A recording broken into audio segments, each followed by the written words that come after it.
자가주사 방법이 있거든요. 한 번도 사고 난 적이 없어요. 한 번도. 배우자분께서 한마디 날리면 이제 끝납니다. 당신 그거밖에 못해?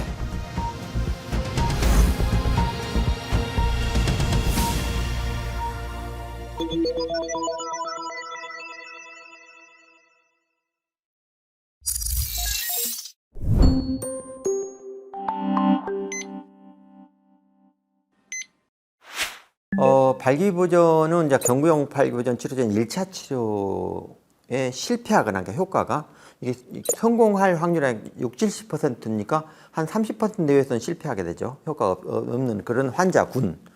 협심증 치료를 하고 있기 때문에 약을 먹고 있기 때문에 병용 근귀하고 먹을 수가 없는 환자 이런 분들은 뭐 1차 치료가 안 되니까 2차 치료를 해야 됩니다.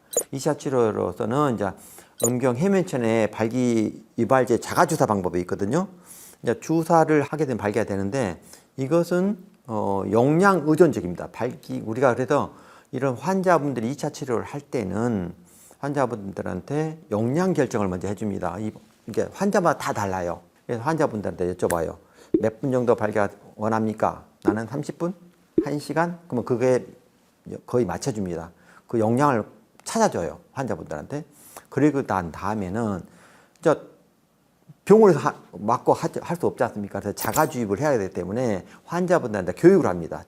본인이 스스로 넣을 수 있는 교육을 해야 되니까 어떤 분들은 유생병 출신이라서 그냥 넣을 수 있습니다. 정말 주지 않습니까? 못합니다.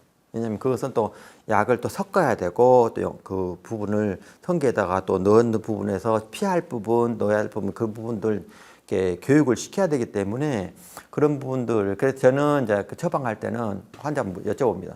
자, 이런 방법을 하려면 병원 한 5번 아니면 5번 집에까지 처방 받으려면 오실 수 있으면 이렇게 시작합시다 합니다. 왜냐하면 용량 결정할 때 한두 번 와야 되거든요. 한 번에 맞을 수 있지만 안 맞으면 다음까지 가니까 그 다음에 하면서도 이제 자가주사 방법을 이렇게 교육도 하고 그렇게 해서 굉장히 병원에서 벌써 자신을 있게 내가 집에서 내 앞에서 그냥 주사를 넣고 성공할 때 보내줍니다.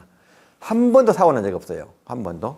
그런 부분들이 자기가 자신감을 이렇게 가지면요. 저한테도 한 15년 이상 계속 약만 타러 오신 분 계십니다. 그러면 딱 물어봐요. 괜찮습니까? 몇 분 정도 됩니까? 그래서 너무 조금 약해졌어요. 그러면 다시 여기서 가늠해갖고 약간 양량을 올려준다 할지 그렇게 해가지고 조금 조정만 해드리고요. 원하시는 대로 처방해드립니다. 그래서 사고 한 번 난 적이 없습니다. 이렇게 정확하게 교육을 받고 용량을 결정하면 문제가 없습니다. 그런데 이제 언제 문제가 생긴가? 꼭 우리나라 사람들은 이렇게 친구들이 물어보지 않습니까? 누가 좋다더라, 그러면 나도 할라네 하면 이제 그 환자는 용량이 달라요. 그런데 이제 그것을 사다로이 갖고 친구가 얻어서 쓰게 되면 그런 경우는 이제 사고 납니다. 발기 안 꺼져버려요. 그럼 응급실로 와야 됩니다. 됐는데 4시간이 지나고 6시간이 지나도 발기가 안 꺼져요. 완전 발기가 지속됩니다. 그러면 생각해, 발기가 뭐 10시간, 12시간 되면 좋지? 근데 그렇게 안 좋습니다. 엄청 아파요. 환자분들이 어마어마한 통증이 생깁니다. 왜냐면 이 발기체 내가 피가 딱 갇혀버리거든요. 갇혀버리니까 피가 들어가지도 않고 빠지도 않으면 어떻게 됩니까? 안에는 피가 산소가 없어지니까 그 조직이 죽어버려요. 이게 시간이 지나면서 이게 피가 안 통하니까 이제 안에가 그 산소가 분압도가 떨어지고 산도가 올라갑니다. 피해가 떨어지니까 산도가 올라가니까 굉장히 통증이 심해져요. 어쩔 때는 환자분들이 막 얼음찜도 하다가 뭐 집에서 진통제 먹다가 결국 옵니다. 응급실 오게 되면 저희가 이게 우리가 이 독약하면 해독제가 있지 않습니까? 마찬가지로 이것도 발기 주사가 있는가 하면 발기 일으키는 주사, 발기가 꺼치는 주사가 있습니다. 그러면 그것을 써가지고 1차적으로 발기를 소실시키고 적어도 한 12시간 정도 지나면 이제 거의 뭐 약으로도 잘 반응을 안 하거든요. 그랬을 때는 제가 수술로서 이렇게 하게 되는데 그럴 때는 뭐 필연적으로 발기부전이 옵니다. 네, 그래서 이 음경 지속 발기증 이런 부분들이 이렇게 이 약제로서 치료제로서 올 수가 있기 때문에 반드시 영양을 지켜야 되고 만약 증량하게 되면 병원에서 반드시 그것을 테스트 받아가지고 영양 결정을 해야 됩니다.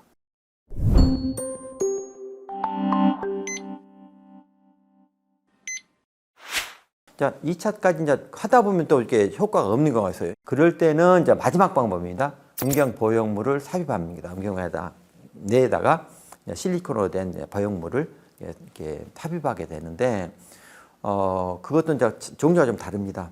보형물도 막대형 아주 그냥 단순한 거, 그리고 이렇게 세조각형이랄까 팽창형 아주 다양하게 나와 있습니다. 그래서 환자분의 여건에 맞고 환자분하고 상담을 해가지고 보형물 이렇게 종류랄지 그런 부분을 결정을 해가지고 수술을 하게 됩니다. 발기부전은 고민할 병이 아닙니다. 왜냐하면 발기부전은 질환이에요, 질환. 질환은 치료하지 않습니까?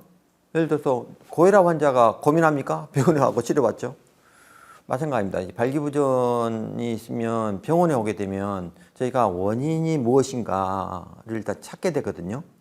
그 원인이 혈관계 원인인지 신경계 원인인지 호르몬 원인인지 저희가 그 부분을 찾아가지고 그 부분을 개선을 하고 실제적으로 그 저희가 그런 검사를 하면서 없던 질환을 발견하는 경우가 있거든요. 고혈압 있는지 또 뭐 어떤 당뇨병이 있는지 또 모르는 경우가 꽤 있어요. 근데 그런 심혈관 질환이 오기 전 단계에서 발기능이 떨어진 경우가 있어요. 그러니까 그런 부분들하고 관련성이 있기 때문에 적극적으로 치료를 권하고 또 하나는 그런 질환을 치료하다가 하는 약제가 또 발기능이 떨어뜨릴 수 있는데 그러면 저희가 그걸 봐가지고 다른 약으로 바꿀 수 있거든요.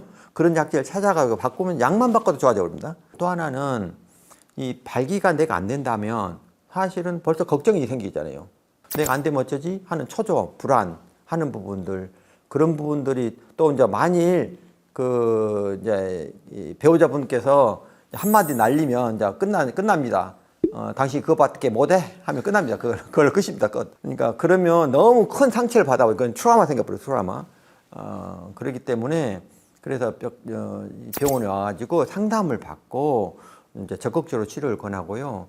가능하면 배우자와 같이 오시면 좋습니다. 이제 부부 치료를 한다고 한번 이렇게 환자분들 오시면 하고 부부싸움 한 경우가 많은데요. 그렇지만 어느 정도 그 상대방의 문제점을 이해를 할 수 있는 기회는 되는 것 같습니다. 예, 그래서 적극적으로 치료를 권합니다.